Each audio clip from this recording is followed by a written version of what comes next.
Hello students, how are you? Welcome to back in my YouTube channel KK Physics, and now we will try to solve the numericals of chapter number 10 gravitation for class 9th.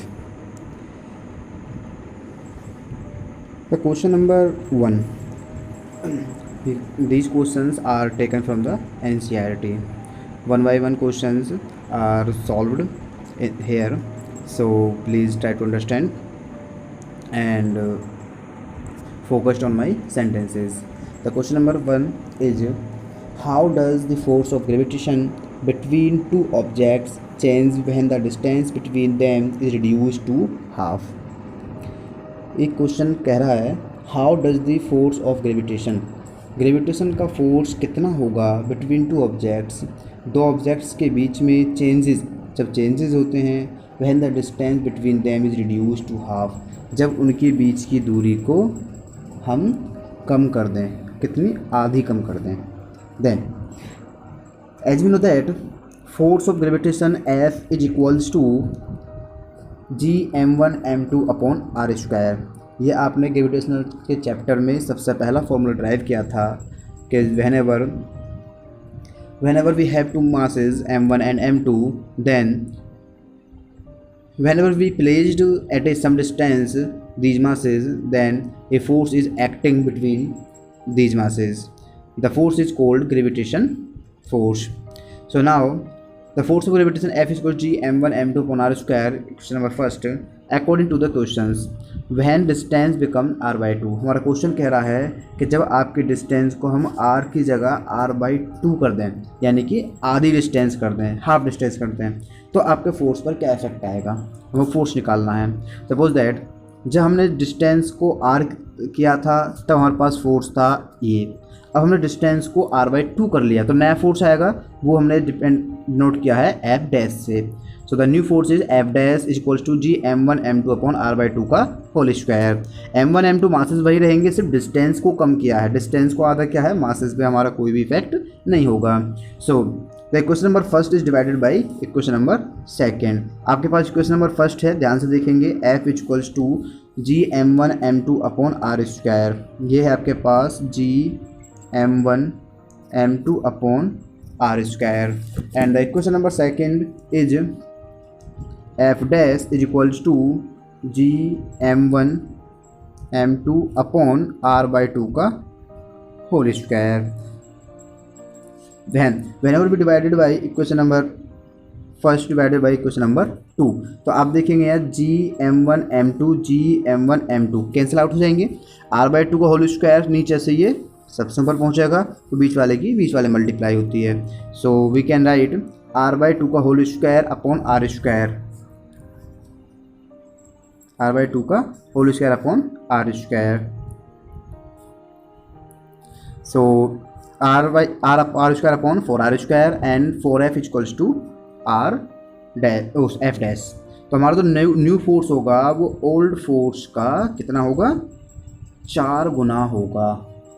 Okay, understand it. So the question number second is device. Device means do your self. But here what is the question number second? The question number second says that gravitational force acts on all objects in proportion to their masses. Why then a heavy object does not fall faster than a light object? So the question second is a conceptual question और बहुत अच्छा question है, real में question अच्छा है. Question कहना चाह रहा है कि ग्रेविटेशनल फोर्स कितना एक्ट सभी ऑब्जेक्ट पर बराबर एक्ट करता है, चाहे छोटा ऑब्जेक्ट हो, बड़ा ऑब्जेक्ट हो, हल्का हो, भारी हो, सभी ऑब्जेक्ट पर ग्रेविटेशनल फोर्स इक्वल मैग्नीट्यूड में एक्ट करता है. वही क्यों, देन तब, a heavy object does not fall, एक भारी object does not fall faster, तेजी से नहीं गिरता है, देन ए लाइट ऑब्जेक्ट के कंपेयर में. यानी कि जब दो ऑब्जेक्ट्स को एक साथ हम ऊपर से फॉल करते हैं, एक हमारे पास भारी ऑब्जेक्ट है, सपोज करते हैं ये 10 kg का है, और एक हमारे पास हल्का ऑब्जेक्ट है, सपोज करते हैं 1 kg का है. जब इन दोनों को एक साथ नीचे की तरफ फॉल करेंगे तो ये ऑब्जेक्ट एक साथ नीचे की तरफ गिरते हैं। ऐसा क्यों नहीं होता कि हैवी ऑब्जेक्ट का मास ज़्यादा है तो ये तेज़ी से नीचे की तरफ जाए और ये तेज़ी से ना जाए, ऐसा नहीं होता। वाई? तो ये कंसेप्चुअल क्वेश्चन है, आप इस पर बहुत अच्छे से ध्यान समझेंगे। देखिए, the speed of fall of the object depends on the acceleration. Fall की जो स्पीड होती है किसी भी बॉडी को जब ऊपर से गिराया जाता है तो उसकी जो गिरने की स्पीड होगी वो डिपेंड्स करती है एक्सेलरेशन पर। What is the acceleration? As we know that acceleration is the change in velocity per unit time. Velocity में जितना चेंज हो रहा है टाइम के रिस्पेक्ट में वो आपका एक्सेलरेशन कहलाता है। एंड हम जानते हैं कि जब किसी ऑब्जेक्ट को ऊपर से गिराया जाता है तो वो ऑब्जेक्ट कंटिन्यूसली वेलोसिटी इंक्रीज करता है और सबसे ज़्यादा वेलोसिटी उसकी तब होती है जब वो अर्थ के सबसे ज़्यादा क्लोज होता है। इसका मीन्स उसके अंदर एक्सेलरेशन है क्योंकि वेलोसिटी कंटिन्यूसली चेंज होती है। तो according to Newton second law, Newton का सेकंड लॉ क्या कहता है कि A is equals to F upon m, where F is the net force, यानी acceleration net force by mass. Free fall में वेट कितना होता है? F equals to mg। हम इसको ऐसा लिख सकते हैं, F इक्वल्स टू mg और अपो नीचे हमारा क्या था ऑलरेडी? m। तो m से m कैंसिल आउट, आपके पास क्या बच गया?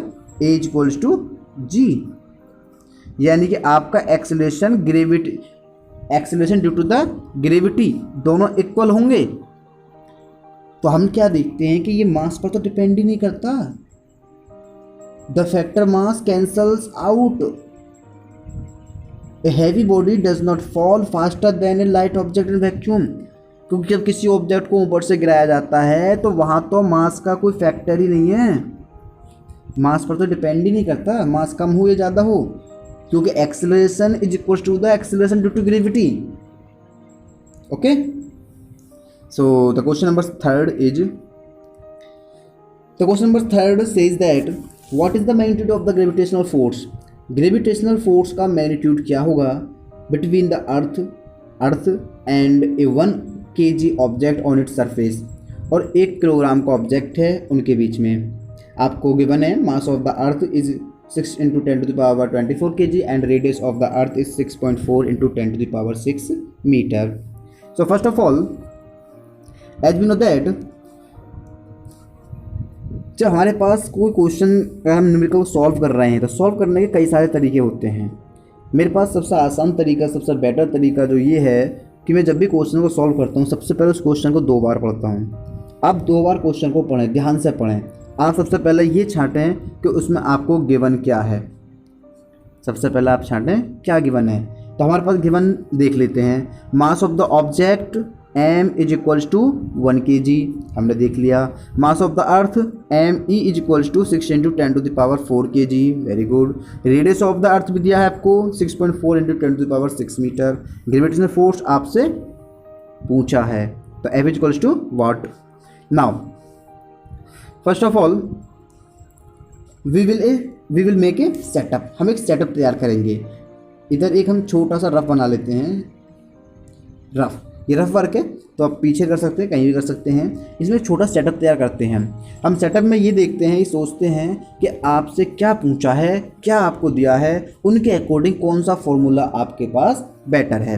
जैसे कि आपके पास इसने पूछा ग्रेविटेशनल फोर्स, तो हमारे पास ये बहुत बेसिक क्वेश्चन है, फॉर्मूला बेस्ड क्वेश्चन है, तो इसमें ज़्यादा बड़ा सेटअप तैयार नहीं होगा, बट अपना मेथड को नहीं छोड़ सकते हम। सो हम देखेंगे फोर्स का कौन सा आपके पास फॉर्मूला है। आपने पढ़ा ग्रेविटेशनल फोर्स का एक ही फॉर्मूला है, F is equals to Gm1m2 upon r²। एक ही तो फॉर्मूला हमने पढ़ा है, वेरी गुड। तो आप देखें क्या इसके अंदर सारी चीज़ें हैं। आपके पास m1 है, बिल्कुल है 1 kg, m2 है, बिल्कुल है mass of the earth, r है, डिस्टेंस भी, रेडियस भी है आपके पास अर्थ की, वेरी गुड। तो ग्रेविटेशनल फोर्स F आपसे पूछा है, तो आपके पास तो सारा कुछ है, आराम से पुट कर सकते हैं, very good. Okay, capital G की वैल्यू है, अरे बिल्कुल है, this is the universal constant 6 × 6 7 × 10⁻11 newton पर। Okay, so now we know that F is equal to Gm upon r², where m is the mass of the earth and m is the mass of the object, r is the radius of the earth.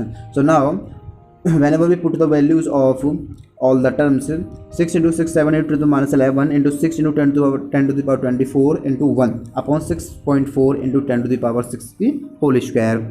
So now whenever we solved the calculation, then the answer is F equals to 9.7 Newton. Newton is the unit of force. Newton उन्होंने capital N लिखा है, जैसे कि आपने 9th class में starting में समझा होगा कि अगर न्यूटन एक साइंटिस्ट का नाम है, अगर साइंटिस्ट के नाम का कोई यूनिट है, अगर आप उसे सिंबल में लिख रहे हैं तो आप उसको लिखेंगे कैपिटल, अगर सिंबल बना रहे हैं। अगर आप कंप्लीट नाम लिख रहे हैं तो आप लिखेंगे स्मॉल एन से, NEWTON, न्यूटन। ओके, यहाँ पर ये नाम ना होकर के क्या है, एक यूनिट है, और यूनिट को स्मॉल लेटर से लिखेंगे, ना कि कैपिटल लेटर से। अगर साइंटिस्ट का नाम नहीं होता तो हम इसका सिंबल भी स्मॉल लेटर से लिखते, लाइक दैट मीटर लिखते हैं हम, सेंटीमीटर लिखते हैं। Okay, so now the question number 4 is DYS from NCERT। But यहाँ समझेंगे क्वेश्चन नंबर 4 है क्या और क्या पूछ रहा है, क्या आंसर है इसका, समझ लेते हैं, लिखा आप अपने आप लेंगे। So the question number 4 says that the earth and the moon are attracted to each other by gravitational force. Very good. ये कह रहा है कि अर्थ और मून दोनों एक दूसरे को ग्रेविटेशनल फोर्स के द्वारा अट्रैक्ट करते हैं। Does the earth attract the moon? क्या अर्थ भी मून को अट्रैक्ट करती है विद ए फोर्स, एक फोर्स के साथ, दैट इज ग्रेटर और स्मॉलर और द सेम, जो बड़ा छोटा और समान हो सकता है, as the force with which the moon attract the earth, जिससे मून अट्रैक्ट करता है अर्थ को। वाई, क्यों? ये कह रहा है जितने ये अर्थ आपके पास, ये मून है, आप जानते हैं अर्थ आपके सन के तीसरी ऑर्बिट में रोटेट रिवॉल्व करती है, मून अर्थ का रिवॉल्व करता है। तो ये कह रहा है कि इन दोनों के बीच में एक फोर्स लगता है जो कि ग्रेविटेशनल फोर्स है। जैसा अर्थ मून को अट्रैक्ट करता है, क्या मून भी अर्थ को अट्रैक्ट करता है? क्या इक्वल फोर्स अट्रैक्ट करता है, या ग्रेटर फोर्स से इक्वल करता है, या फिर स्मॉलर से? बड़ा छोटा या बराबर, कितना फोर्स लगता है इसमें?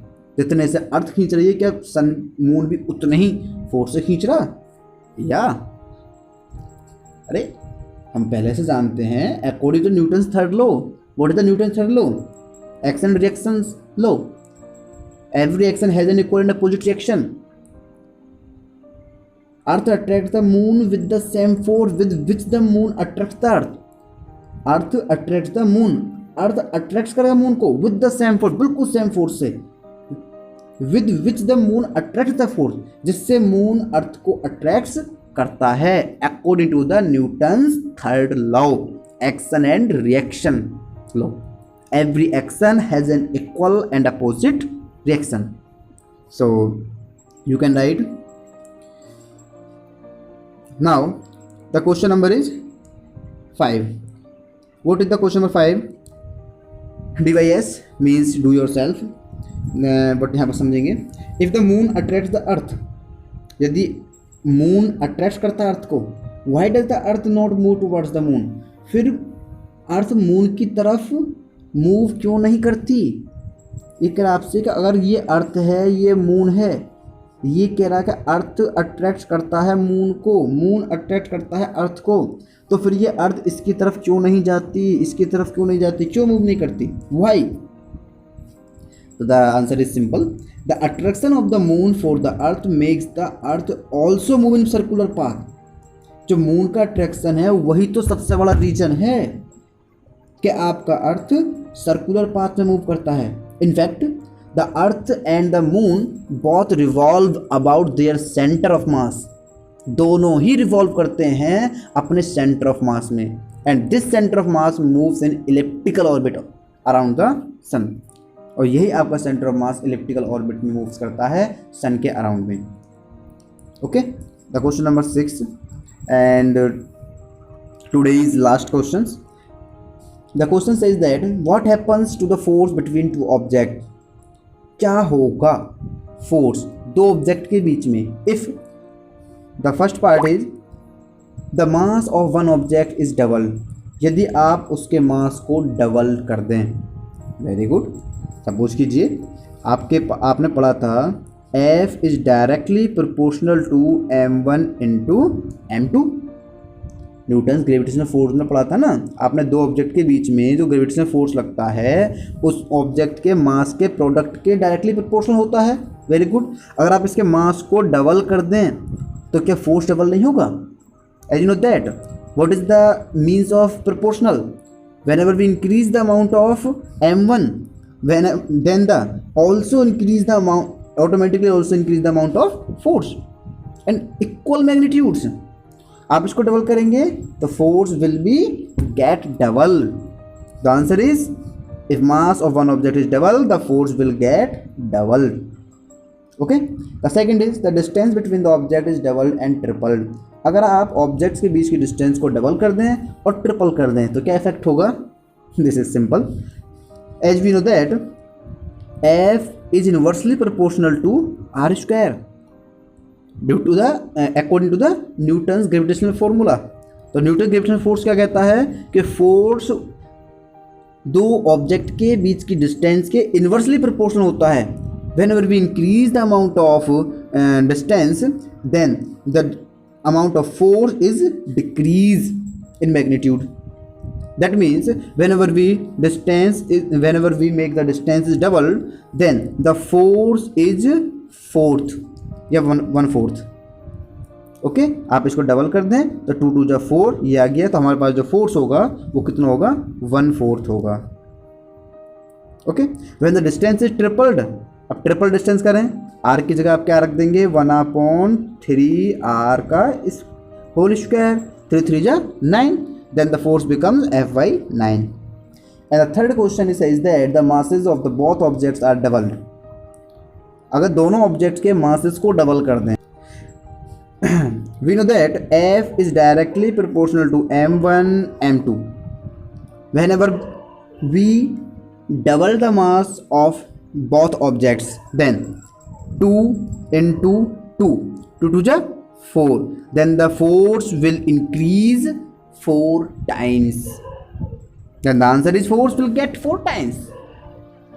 Okay, if you are new viewer in this channel then don't forget to subscribe the channel. Okay, thank you.